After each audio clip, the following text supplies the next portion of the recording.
আপনাদেরকে কি বলবো যে আপনাদের কলমের জোর অনেক।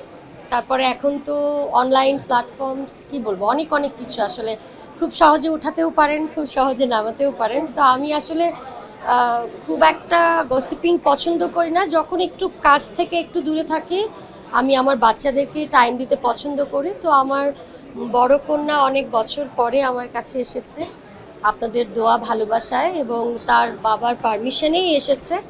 সো সব কিছু মিলিয়ে ফ্যামিলি নিয়ে খুব ভালো আছি আলহামদুলিল্লাহ।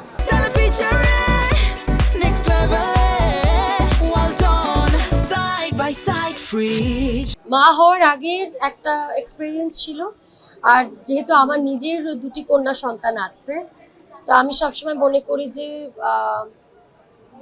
মা না থাকলে আসলে সেই সন্তানটাই আসলে সেটা ফিল করবে। তো আমার মা বাবা দুজনেই বেঁচে আছেন আলহামদুলিল্লাহ। আর আমি নিজেও একজন যেহেতু মা, সন্তানরা দূরে থাকা বা একটা কাজে যাওয়ার আগে মায়ের যে প্রার্থনা থাকে রবের দরবারে, এটা শুধু মাই জানে। আর আমি চাই যে পৃথিবীর সকল মা অনেক ভালো থাকুক, মারা ভালো থাকলে সন্তানেরাও ভালো থাকবে।